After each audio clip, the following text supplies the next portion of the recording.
there, it's me, Drake. Welcome to new people, and as always, welcome back to my friends and people who have been watching my videos already.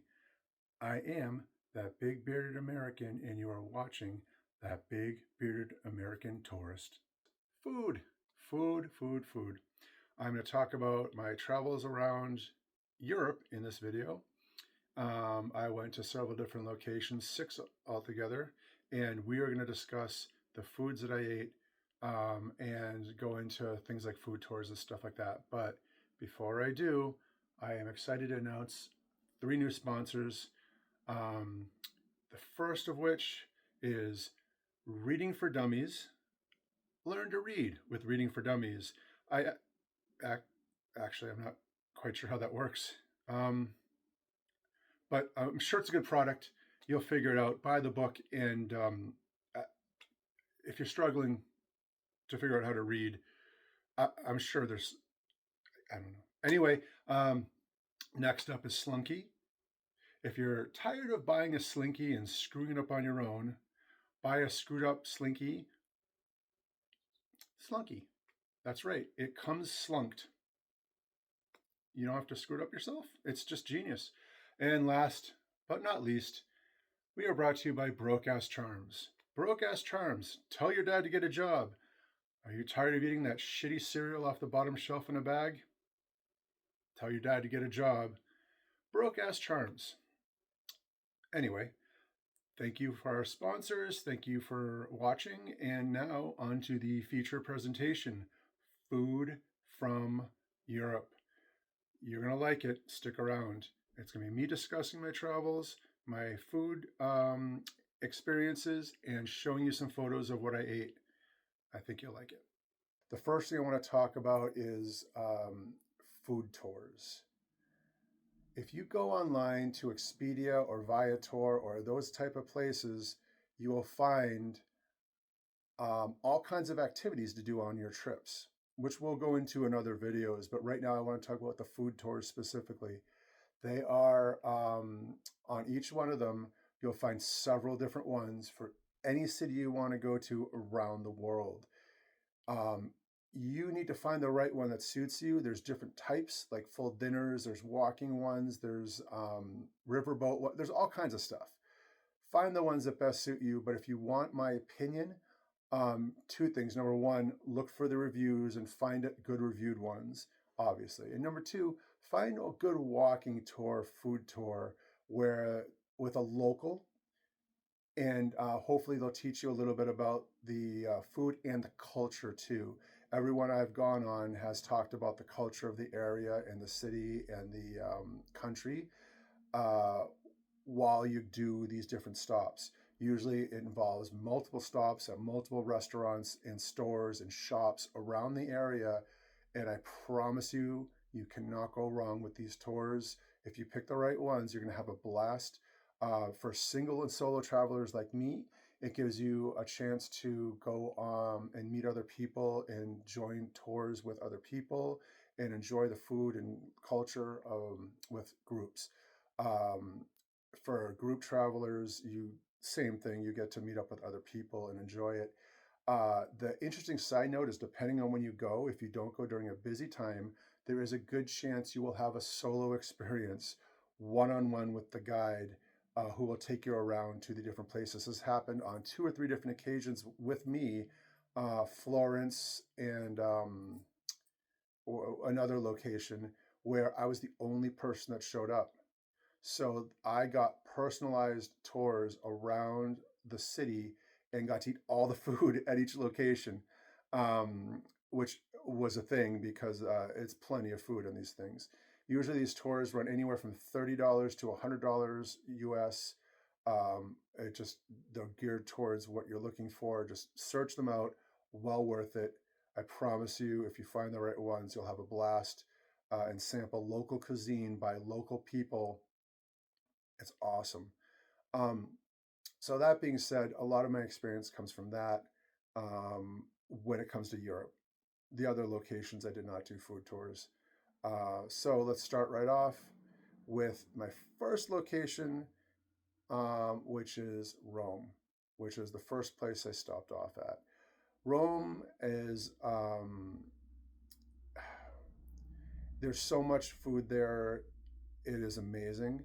The first thing I noticed when I got there was the sandwich shops. There were these shops all around the place with sandwiches and desserts that were pre-made in the deli counters, like counters, for you to go up and just buy. They're not very expensive. They're grab and go type things. You grab a big sandwich or a dessert or whatever, get a coffee, a cappuccino, and you just go. They are all over the places. That was my first experience. I did try them in a couple of different locations. The meats are usually fresh in the morning when you get in there. They were good. I imagine they're even better when they're first made, but these do sit out during the daytime. However, they're perfectly hygienic to eat. Um, the next thing that struck my attention in Rome was the deli meat shops, and all over the place you'll find shops with fresh cut deli meat. Not only that, but you will see legs of pork all up on the over the counters being displayed. The the cold cuts there are freshly chopped right off the bone in most cases. Everything there is fresh. There's no preservatives that I know of in these things. People will pick them up on a daily basis or weekly basis to get fresh cold cuts. It is deli meats. It is awesome, outstanding. They do the same thing with cheeses, olives, and stuff like that. Those are all over the place. Next up, of course, is pizza. Pizza in Italy, as I will discuss, is different in each location you go to. In Rome, it is served by weight. So you don't get a slice of pizza, you get €3 worth or €5 worth, or you give them a weight. They have a big pan and they will cut out a portion, weigh it, and sell it to you. It is different, but the pizza's really good in Rome. Flatbread, fresh toppings, outstanding. I know I have a photo to show of that, what it looks like folded up. You kind of fold it up and eat like a sandwich as you're walking. Really, really good, fresh, awesome pizza in Rome. The next thing that really sticks out is the gelato. Gelato is everywhere in Rome. And the thing about that is, as I will discuss a little bit, there are rules apparently on what is officially gelato and what is officially ice cream. And to give you a heads up, you will see displays everywhere of mounds of gelato, like gelato in these huge mounds. Look beautiful, amazing, all kinds of candy and stuff in them. Apparently, that is not real gelato. That is more ice cream with chemicals in it. To qualify as gelato, at least in Rome, maybe elsewhere, it has to be kept under the lid with lids on it. I don't know 100% why that distinction is made, but on my food tour, they were very clear about that. When I went to get gelato, it was at that type of shop, and there is a difference between that and the mounds of gelato. It's not like that's bad. It's just technically, apparently, that's not gelato in Rome. Um, and then next up, of course, is the pasta. You can't go, you cannot go to Rome without getting pasta. On the food tour, I learned that there are actually only about three different types of pasta sauces that are officially Roman pasta sauces. I might be wrong. Maybe there's a fourth. Sorry, my recollection is a little foggy. It's been a little bit. Anything else is basically a bastardization of those pasta sauces. There's only three official ones, and they are amazing, amazing pasta sauces. Um, you can't go wrong with pasta in Rome. It's all fresh and good at most of the locations you'll find. There are so many different locations to try. When you're in the touristy areas, obviously, there's a different feeling to those restaurants, and the costs are a little bit more. If you wander around a little bit, you will find offshoot roads everywhere. If you go out of the touristy-ish areas into a little bit more of Rome, there are really good restaurants that serve amazing meals for a little bit less money, that are out of the touristy areas, worth checking out. Where I stayed in an area somewhere near the Trevi Fountain-ish area, a little bit further out from that. It was about a 10-minute walk from that. And that area is there's shops everywhere. Every other I don't know how they compete with each other constantly. Gelato, pizza, deli meat. Gelato, pizza, deli meat. If you've been, you know what I'm talking about. It's crazy.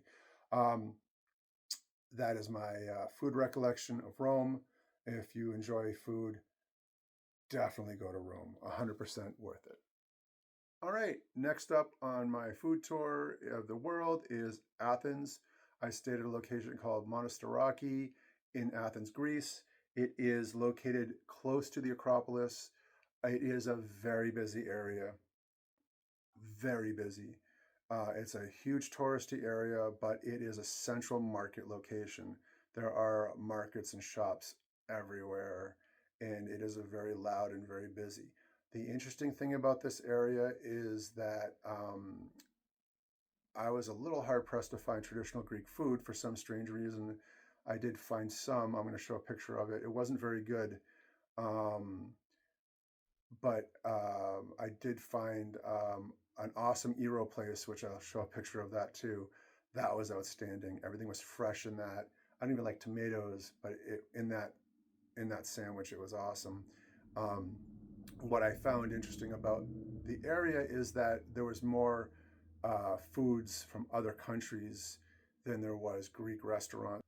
There was right around the corner from where I was staying. There was these streets, and all up and down the streets were foods from all around the world. It was amazing. Um, Everything you could possibly imagine was there. As a matter of fact, I had my first ramen ever in Athens, ramen at a restaurant, in a ramen restaurant in Athens, which I know I have pictures of. I'll show you. Um, it was breathtakingly amazing going up and down. I was just in awe. I wish I had video of it. I do have some pictures that of various things, but there's just no way to describe. And oh my God, I can't forget. Obviously, the baklava is amazing. It is so cheap. It's like $1 and change, depending on which store you go to for a fresh triangle of baklava. I ended up buying a box of it, 10 or 12 pieces, and to carry back home with me. But it is nothing like you're going to get in the stores. You have to have freshly made baklava. It is amazing. But not only that, they have all kinds of other bakery treats. I didn't catch the names of most of them, but I have pictures of them. Really great stuff all over the place. You get coffee and these dessert treats everywhere you go. So good. Obviously, I got the spanakopita, the spinach pie when I was there too, um, with the Fredo coffee. And again, the food in Greece was outstanding in Athens where I was. Um, the local food I got was mostly bakery type stuff. I just had a blast traveling around the world in different restaurants in Athens. So that is my memory of Athens and the food there. They are big on food in Athens. Um, they are really big on food in Athens. You will eat a lot. And price wise, it is cheaper than it was in Rome, for the record. In most of the local shops, the chain restaurants and stores, obviously, it's going to be about the same anywhere you go. And the street foods that they have there aren't quite like as I will describe in other areas. There are some people that do vend like desserty type stuff, and they're cheaper, very cheap, 20 cents, 30 cents for a pastry or whatever. Um, and I think that euro I got was like 2 or 3 euros. Um, but it's a little bit cheaper in Athens than it was in Rome. All right, next stop on my food journey is Amsterdam. The thing to remember about Amsterdam is it was built on basically swampland, and it's surrounded by water. So a lot of fish, lot of fish stuff. They are big on croquets. They're like chopped up, processed chicken or fish, uh, mixed together and breaded and deep fried. When I asked about this, they said it was like left way to use the leftovers. They're big on using leftovers and repurposing stuff. It was very good for what it was. There was some stuff I wouldn't try there, fish related, um, but that's my my memory of that. They have these awesome pizzelles, which I know I have a picture of these gigantic desserts. Um, they have, I think it's a satay sauce, which is a peanut sauce. They put that on their fries, which, oh my God, it's so good. Awesome. I love peanuts and I love French fries, so you can't go wrong there. Um, I don't think there was a lot of other foods that I tried there. I was actually only there for like a day and a half. Um, but that is my recollection of my food tour, foods in a food. I did take a food tour there. That's the other location where I was the only person. I got to eat all that stuff and drink all that stuff. That flight of beers you see me drinking in the drink one is from that food tour, and I was the only person on it. So I got to eat a lot that day, and it was a lot of fun.